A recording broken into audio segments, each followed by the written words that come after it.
भक्ति शास्त्राणि मन्नीयानि तदुद्बोधकमर्णयापि करणीयानि। महर्षि नारद जी इस सूत्र में कह रहे हैं कि भक्ति शास्त्र का मनन करते रहना चाहिए और ऐसे कर्म भी करने चाहिए जिनसे भक्ति की वृद्धि हो। तो जो भक्ति शास्त्र है, जो प्रेम है, वो श्रद्धा है, जो समर्पण है, उसका अपने अंदर मनन करना चाहिए। जो भक्त है, जो भक्ति के मार्ग में लगे हुए हैं और जो ऐसे मनुष्य हैं जो इस भक्ति मार्ग से मुक्त होना चाहते हैं, तो उनको भक्ति शास्त्र का अध्ययन करना चाहिए। भक्ति शास्त्र का संबंध किसी भी बाहर किताबों से नहीं है। भक्ति शास्त्र का संबंध है अपने अंदर से। वो शास्त्र है प्रेम, श्रद्धा, समर्पण।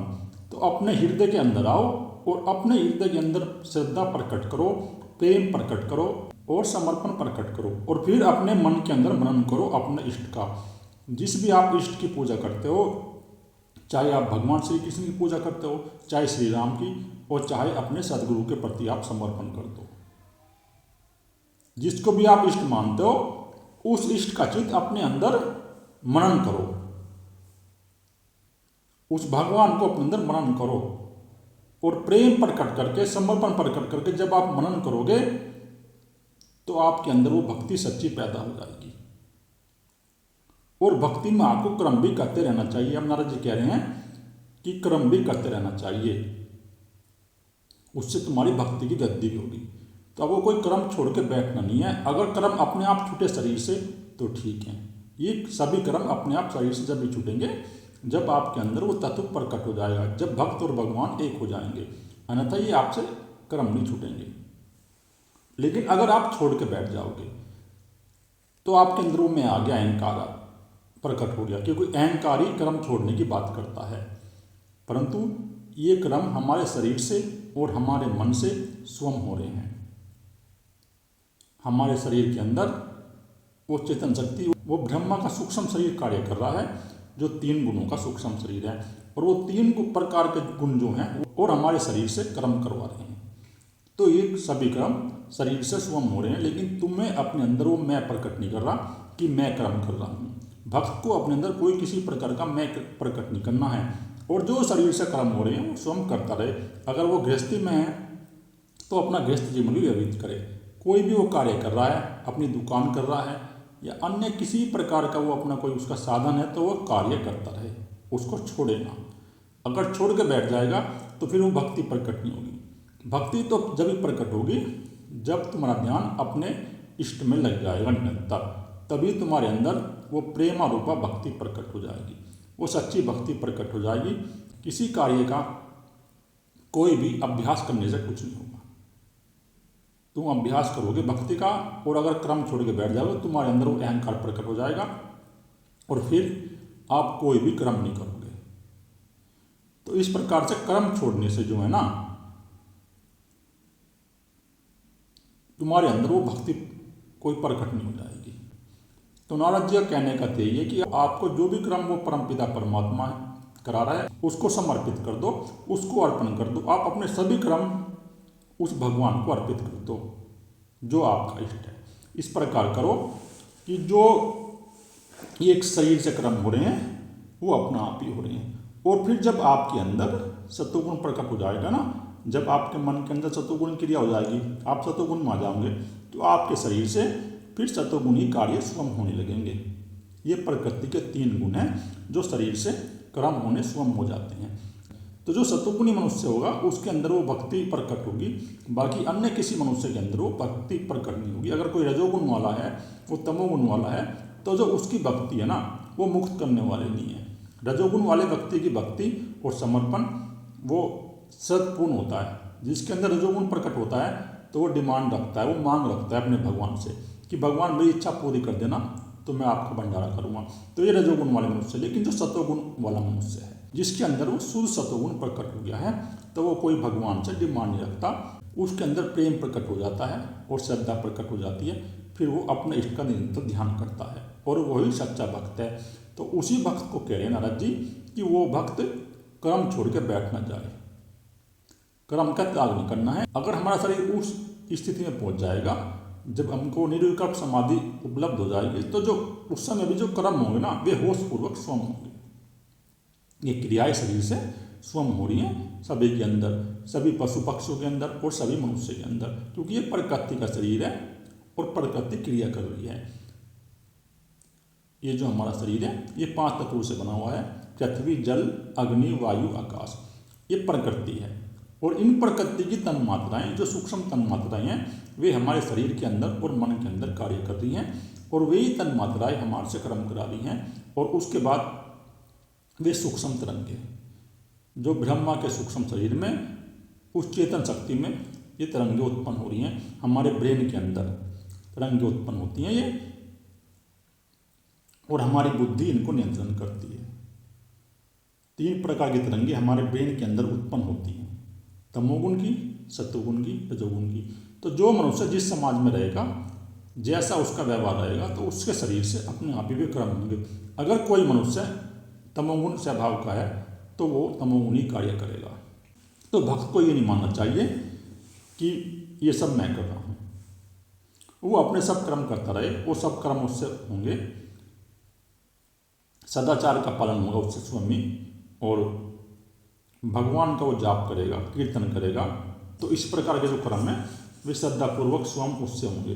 तो कर्मों का कोई भी किसी प्रकार का त्याग करने की आपको कोई जरूरत नहीं है। आपको सुख दुख खेचला बादित्य के काले प्रत्यक्ष माने छना द्रव्य। तो अब नारद जी कह रहे हैं कि सुख दुख इच्छा लाभ आदि का पूर्ण त्याग हो जाए, ऐसे काल की बाट देखते हुए आधा क्षण भी भजन बिना व्यर्थ नहीं बिताना चाहिए। तो नारद जी कह रहे हैं कि आप किसी चीज़ की बाट मत देखो, तो कोई आने वाले समय की आप ये बाट मत देखो कि मुझे सुख प्रकट होगा, ये दुख चला जाएगा, या मुझे लाभ प्रकट हो जाएगा तभी मैं भक्ति करूँगा। अब जहाँ हो, जैसे हो, जिस हालत में हो, अपनी भक्ति शुरू कर दो, वो अपना भजन शुरू कर दो। आपको कोई भी क्षण वो बिना भजन के नहीं बिताना है। आपके मन के अंदर निरंतर उस परम पिता परमात्मा का स्मरण चलता रहे और अपने इष्ट का भावपूर्वक चिंतन चलता रहे। तो आपको ये कोई प्रतीक्षा नहीं करनी है कि जब मेरे पास पैसा हो जाएगा, मैं अपने सभी काम से छूट जाऊंगा, तो उस समय मैं भक्ति करूंगा। तो ऐसा तुम्हें अपने अंदर कोई भाव रखना नहीं है। आप जहाँ हो, जिस हाल में हो, उसी में आप भक्ति शुरू करो।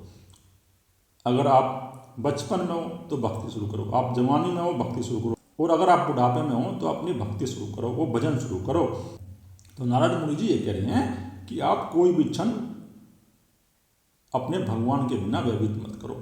यानी तुम्हारे मन के अंदर वो चिंतन चलता रहे। आप कुछ कार्य भी कर रहे हो, जगत के कार्य कर रहे हो, कुछ कर्म भी कर रहे हो, लेकिन तुम्हारे मन के अंदर वो भाव प्रकट रहे, वो प्रेम प्रकट रहे भगवान के प्रति।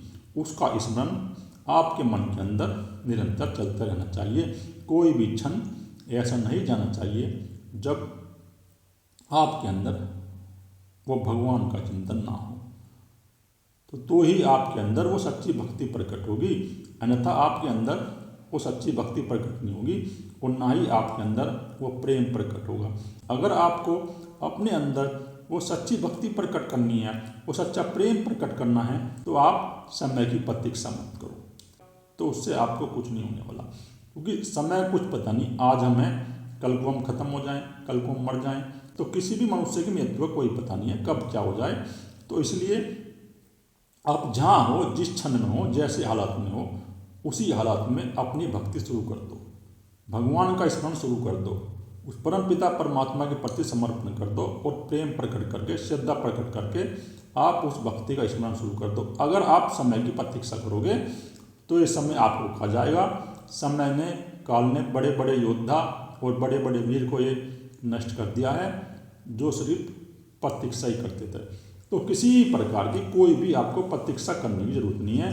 आप स्वयं ही जैसे हो, अपने घर में जिस हालत में हो, आपके पास पैसा है तो ठीक है, पैसा नहीं है तो ठीक है, जो भगवान ने आपको दिया है आपके प्रारब्ध के अनुसार, उसी में आप संतुष्ट रहो और संतुष्ट रह के अपने कर्म तो करो, जगत में रह के कर्म त्याग की बात नहीं करी नारद जी, लेकिन वो भक्ति शुरू कर दो। भक्ति का संबंध है अंदर से, अपने मन से। उस मन के अंदर स्मरण होना चाहिए, मन के अंदर प्रेम प्रकट होना चाहिए, मन के अंदर श्रद्धा प्रकट होनी चाहिए। बाहर से नहीं है इसका मतलब कि आप बाहर जाओ, चले जाओ कहीं, घंटी बजाना शुरू कर दो और जयकारे लगाना शुरू कर दो। तो भक्ति का संबंध है अंदर से। हृदय में जब आपके प्रेम आएगा, हृदय में जब आपके समर्पण आएगा, तो ही आप समझना कि वो भक्ति सिद्ध हुई, अन्यथा आपको वो भक्ति सिद्ध नहीं होगी। अहिंसा सत्य सोच दया इत्यादि चरित्र्यानि परिपालन्यानि। अब नारद जी कह रहे हैं कि साधक को अहिंसा, सत्य, सोच, दया, आस्तिकता आदि आचरणीय सदाचारों का भली भांति पालन करना चाहिए। तो नारद जी ये भी कह रहे हैं, आप भक्त हो और आप हिंसा कर रहे हो, किसी को सता रहे हो, किसी को मार रहे हो, किसी का नुकसान कर रहे हो, वाणी से हिंसा कर रहे हो, शरीर से हिंसा कर रहे हो, मन से हिंसा कर रहे हो, तो समझ लेना वो भक्त नहीं है। क्योंकि जिसके अंदर सत्वगुण प्रकट हो जाएगा, जब वो सत्वगुण में आएगा तो वो अपने शरीर से हिंसा नहीं होगी, उसके शरीर से हिंसा वही करेगा जिसके अंदर तमोगुण प्रकट है। और जिसके अंदर तमोगुण प्रकट है तो वो फिर भक्त नहीं है। तो हिंसा नहीं करनी भक्त को, अहिंसा के रास्ते पर चलना, उसको सबसे प्रेम करना है, सबसे मधुर बोलना है, और किसी से भी अपने मन के अंदर राग व द्वेष नहीं करनी, ईर्षा नहीं करनी। तो इनसे उसको बचना है। किसी भी प्रकार की अपने मन के अंदर हिंसा का भाव लेके नहीं आना, सभी से प्रेम करो और सभी के कल्याण की भावना करो। और जो भक्त है, जो साधक है, जब वो सतोगुण में आएगा तो वो कोई भी किसी प्रकार की ऐसी हिंसा नहीं करेगा, वो सबसे प्रेम ही करेगा, और वही सच्चा भक्त है। और सत्य का आचरण करो अपने जीवन में, झूठ मत बोलो, जो जैसा है उसको वैसे ही कह दो, सत्य का पालन भी करना पड़ेगा। और सोच का मतलब है शुद्धि। तो अपने शरीर की शुद्धि भी करनी है। ऐसा नहीं है कि आप पड़े हो, गंदगी आपके शरीर पर लग रही है, मैल चढ़ा हुआ है, धूल चढ़ी हुई है, तो वो भी भक्त नहीं है। क्योंकि इस प्रकार वही पड़ रहेगा जिसके अंदर तमोगुणी व्यक्ति है। जो सतोगुणी मनुष्य है वो सुबह स्नान करेगा, फिर ध्यान करेगा, फिर प्रेम प्रकट करेगा, वो साफ शुद्ध रहेगा। तो तुम्हें शरीर को अपने साफ शुद्ध भी रखना है, और इसका संबंध मन से भी है, सोच का। अपने मन को शुद्ध साफ रखना है, अपने मन को सात्विक रखना है, और अपने शरीर को भी सात्विक रखना है। सोच का मतलब है शुद्धि। तो शुद्धि भक्ति में जरूरत है, शरीर की ज़्यादा शुद्धि की जरूरत भी नहीं है भक्ति में। भक्ति में शुद्धि की जरूरत है मन की। मन पवित्र हो जाए तुम्हारा, मन के अंदर शुद्ध सत्वगुण प्रकट हो जाएगा तो भक्ति प्रकट हो जाएगी। शरीर का ज़्यादा महत्व नहीं है, महत्व है तुम्हारे मन का। आप शरीर से बाहर नहाते रहो, साफ शुद्ध रहो, लेकिन तुम्हारे मन के अंदर गंदगी बढ़ी रहे, तुम्हारे ब्रेन के अंदर ईर्षा द्वेष राग चल रहे हैं, तो भक्ति प्रकट कैसे हो जाएगी? होगी नहीं। लेकिन अगर आपका मन शुद्ध सात्विक है, तभी आपके अंदर वो भक्ति प्रकट हो जाएगी। तो शुद्धि करो अपने मन की, अपने चित्त की। जब आपका मन और चित्त शुद्ध हो जाएगा तो ही आपके अंदर वो भक्ति प्रकट होगी। और दया लेके आओ, सबसे प्रेम करो, सबके प्रति करुणा करो, सब जीवों पर दया करो। ये सब भक्त को अपने अंदर प्रकट करनी चाहिए। और आस्तिकता, तो नास्तिकता तुम्हें अपने अंदर पैदा नहीं करनी, तुम्हें आस्तिक बनना पड़ेगा। एक विश्वास करना पड़ेगा, भगवान के प्रति प्रेम प्रकट करना पड़ेगा, और ये विश्वास करना पड़ेगा कि भगवान है और भगवान मुझे दर्शन देंगे। जब आपके अंदर ये विश्वास होगा, ये आस्तिकता पैदा होगी, वही आपके अंदर वो भगवान का स्वरूप प्रकट होगा, अन्यथा वो आपके अंदर वो भगवान का स्वरूप प्रकट नहीं होगा। और जो तुम्हें व्यवहार करना है वो सदा व्यवहार करना है सबसे, किसी का तिरस्कार नहीं करना। सभी मनुष्य जाति का, चाहे वो किसी भी वर्ग का है, कैसा ही मनुष्य है, सभी का आदर पूर्वक स्वागत करो, सबका सम्मान करो और सबको समान भाव से देखो। जब आप सभी को समान भाव से देखोगे और सबका आदर करोगे, भली बात सभी मनुष्यों का आदर करोगे, सभी का सम्मान करोगे, तो ही आपके अंदर वो भक्ति प्रकट होगी। अगर आप भेद देखोगे कि ये मनुष्य दूसरी जाति का है, ये दूसरे वर्ग का मनुष्य है, तो आपके अंदर फिर भक्ति प्रकट नहीं होगी। जो सच्चा भक्त है वो भेद नहीं देखता, और जो भेद देखता है वो सच्चा भक्त नहीं बन सकता।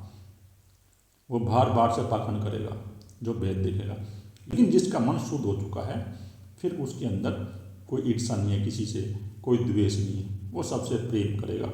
चाहे वो किसी भी प्रकृति का मनुष्य है, चाहे कोई तमोगुण वाला मनुष्य हो, चाहे कोई रजोगुण वाला हो, चाहे कोई सत्वगुण वाला हो, सभी से प्रेम करेगा। वो ऐसा मनुष्य है जिसकी अंदर से शुद्धि हुई है। और जिसकी अंदर से शुद्धि नहीं हुई है, जो बाहर से शुद्ध कर रहा है शरीर को, लेकिन अंदर से उसकी गंदगी भरी पड़ी है, अंदर उसके राग द्वेष चल रही हैं, ईर्ष्या चल रही है, द्वेष चल रही है, तो फिर वो सब में भेद देखता है। प्रत्येक मनुष्य में भेद देखेगा वो, ऐसे ही मनुष्य। और समाज में ऐसे मनुष्य ही ज़्यादातर हैं।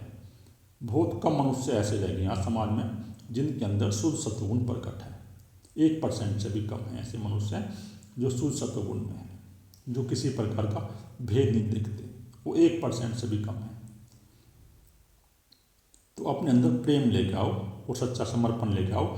जब आप अपने अंदर प्रेम और सच्चा समर्पण लेके आओगे, तभी आपके अंदर वो भक्ति प्रकट होगी। अन्यथा आपके अंदर ये भक्ति प्रकट नहीं होगी और न ही आपके अंदर वो प्रेम प्रकट होगा। तो नारद जी का कहने का अर्थ है, ये दिव्य गुण आपके अंदर आ जाएंगे जब आपके अंदर वो सच्चा समर्पण आ जाएगा और सच्चा प्रेम आ जाएगा। जब भी आपके अंदर ये दिव्य गुण हो जाएंगे। और बस भक्त को प्रेम प्रकट करके अपने भगवान की चिंता करनी चाहिए और किसी का भी चिंतन नहीं करना चाहिए, बस एक भगवान का। और नारद जी ने कह ही दिया है कि कोई भी श्वास ऐसा न जाए जब आप बाहर से, जब आपके अंदर उस इष्ट का, उस भगवान का स्मरण न हो। स्मरण जो है ना, वो चलता रहना चाहिए भगवान का, जब भी वो भक्ति प्रकट होगी, अन्यथा नहीं होगी।